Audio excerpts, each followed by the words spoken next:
Okay, nkuwaniriza nenkobaza okuba nga otulegaseeko wujja osinzira okubeera nga otulaba.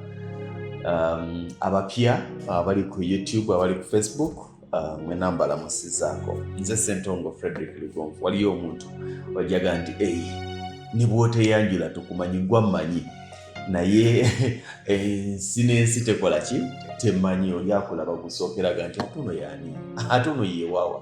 Era ekyo tekibanyiizanga nga naye bw'osobola okuba nga tomumanyi naye bw'asobola okuba nga takumanyi. Never feel offended someone to say takumanyi kuba naawe oyinza okuba nga tomumanyi. Kazigwani kakati ebintu ebyo tubiraba nnyo naddala mu bantu abalowooza nti basereebu. Okitegeera omanyi ekyo nakyo kigambo kinene nnyo, eyo gundi topic nene nnyo. Abantu okwawula ebintu ebibiri, ettutumu n'obwa sereebu. Si buli muntu alina ettutumu nti sereebu. Era abantu abasinga mugenda ne mugamba nti nze ndi sereebu. Kati ekyo ffe tujja okumanya nti oli oba toli. Naye tugambe nga nti nze ndi famous. Nze ndi famous. Ekyo tujja kikola ki? Gwani atamumanyi. Si buli muntu gwe bamanyi nnyo nti sereebu. Oba ontegedde? Enno obwa sereebu tekitegeeza kumanya nnyo. Oyinza n'okuba nga abantu abakumanyi batono nnyo naye ng'ate oli sereebu. Omuntu asobola okukeera ku makya n'agamba nti George William Kakoma ani asobola n'okumanya ekifaananyi kye batono naye sereebu. Misa Kisemakulu oyinza okuba nga bw'ayimirira ewantu naawe n'oyimirira enduulu ofuna nnyingi okusinga gy'afuna naye ate ye sereebu gw'oyinza okuba oli mu ki oli mumanyifu. Abantu abamu bagatta bibiri, bagatta obumanyifu n'obwa sereebu. Waliwo abantu abalina obumanyifu bwokka, waliwo abantu nga celebrity ye eri waggulu nnyo okusinga n'ensi bwekola ki bwemumanyi. Ng'amala kutuula wantu mu restaurant oba mu woteeri ne bagamba omusajja oli ali wali omumanyi. Oli yani tomumanyi oyo Lawrence Mulindwa owa St. Mary's Kitende yoyo ontegedde ng'erinnya libaddemu naye nga simumanyi. So kati kyekyo kivudde eri kuga nti okweyanjula jaganda ne bw'oteyanjula no. Nina emboozi gye nalabye abantu b'ebiro bino oyinza okuba nga omuntu ono tomumanyi ate ago nago mazima. Waliwo omuyimbi gwe bayita Yiya Moze yayimbanga ne Ziza Bafana. Nyinza okukyogera obubi naye Bafana muganda wange tajja kunyiiga kankitwale nti ye yaleeta Bafana kubanga Yiya Moze yajja luva ye yasooka okujja ndowooza ensi okuba nga emutegeera nga Bafana tannakola ki tannategeerekeka. Ne bayimba obuyimba obwali obw'amaanyi bwali bubiri. Duo eyo yemu ku duo ezaali ez'amaanyi. That was around 2007-2008 bwe mba seerabidde muyinza okunzijukiza bwe baakubira tebakulimba nze siringaawo. Waliwo n'akalala ke baakuba. Bafana Yiya Moze ono ye yankuba kalina maliga ne wasenga yayitayo bantambuza. Naye lwaki ndeese Yiya Moze? Ayina statement gyakoze nga ssomo ddene eri buli muntu, eri bannabitone, eri abantu ab'enjawulo.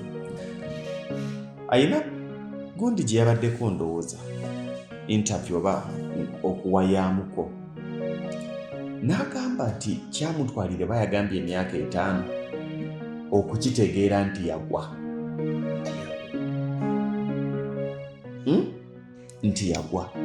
Nenjagala singa nadde nsobola omutuukirira nenjagala omuzzaamu amaanyi nti tewagwa waggwako.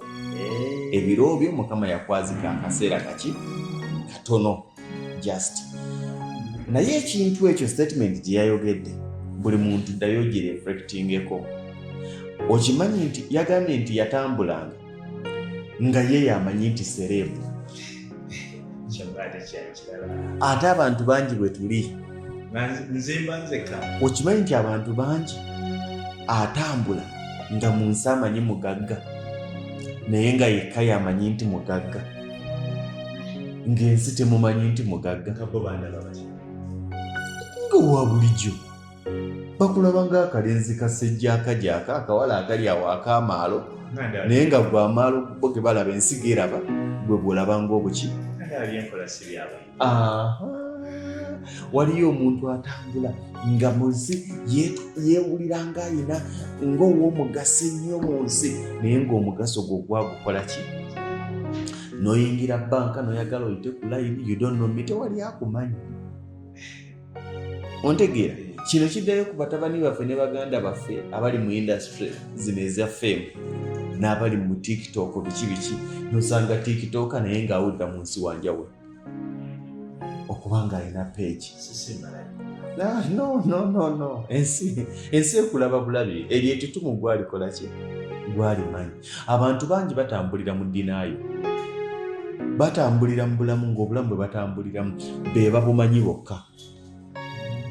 Ensi ng'ekulaba ng'owa bulijjo nga ne bw'okyama nze kati nzi waliwo okukyamamu obwire bw'okyamayo obaaki ogenda kukyamayo bakulabenga ki? Obe ng'otuuka akati bagenda nti faasi jjayo omugongo otambule nga tewali akola ki? Akutegeera. Nga n'abakutegeera basobola okukutegeera naye nga bakulabanga owa bulijjo. Oli gwe muli gwakiwulira. Abantu bangi nga okukkiriza nti ebyenfuna bye byesikamu nekimutwalira ebbanga.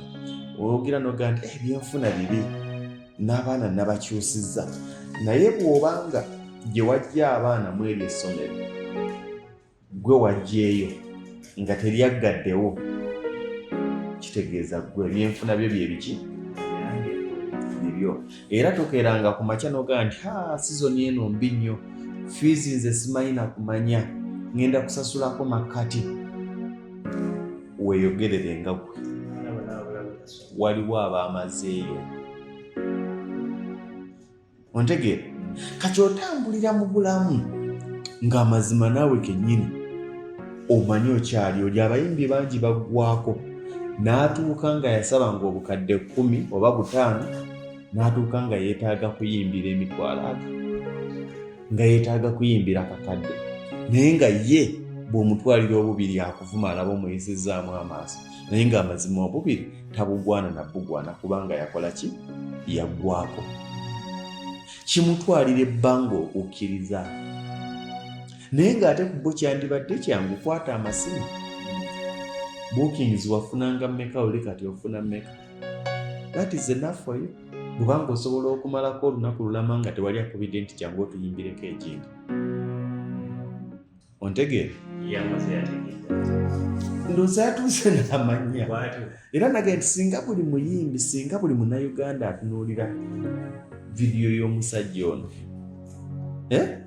twabadde twogera nnyo gwe nadde njogera naye mugamba okimanyi nti ku lwaliro King Saha yaliko ye muyimbi asinga amaanyi mu Uganda ku lwaliro, oba okyagala oba tokyagala. King Saha ye muyimbi asinga amaanyi mu Uganda naye alina ekintu kyakoze ebbeeyi ye tagiwanise nnyo. Ontegeera? Bw'oyinza okuwulira ng'awanise naye ku maanyi gaaliko yandibadde asaba obukadde naye ye muntu nga bw'amanya nti ngenda kyotera nyinasyo ngenze kukubira bukadde 10 ate mu nnyendo waliwo akavulu obadde oyina katale ka ssente n'obutaano abukuggyako n'akuwa ennyimba zo6 eggaali neyeeyongerayo n'abanga avuddeko ki? Kubanga ne bw'anaatuuka ng'ettutumu ly'alina kati takyalina kubanga tayimu ejja nga lyalina kati takyalina tekijja kumuzibuwalira nnyo okukwata obubiri bwo kubanga obusatu yali abukutteko. Omuntu abadde waggulu nga yamanyira kwata 15 bw'okeera ku makya n'omugamba nti jangu otukookeremu wano nyinawo obukadde bwange 3 awulira omuvuma naye ng'amazima bwakola ki? Bwagwana.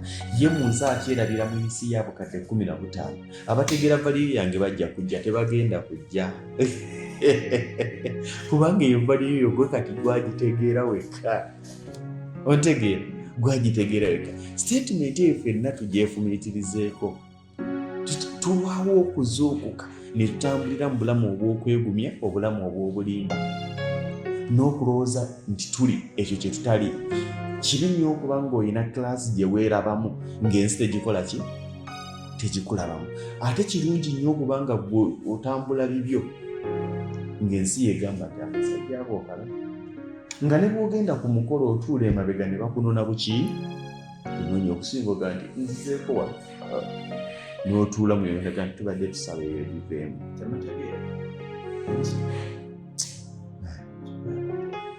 N'anoonya essimu ya nannyini mukolo kubanga amumanyi. Omumanyi naye n'okuyita yakuyambye buyambi obutakuvaamu. Yagambye omusajja wange anaakiraba atya nga wabaddewo omukolo ne tutamuyita. Naye kati kyekyo olina ekintu kye weerabamu, olina ensi gye weerabamu, ate n'ensi ekulaba mu nsi ki? Ekulaba mu nsi endala. Tolimba obulamu bwo ojja kwekosa. Teweeteekamu ekyowa sereebu nga tokiri. Leka ensi ekuyite sereebu okusinga gwe okweyita sereebu ng'ensi tennakuyita. Leka ensi ekuyita omugagga okusinga gwe okweyita omugagga ng'ensi tekulabanga.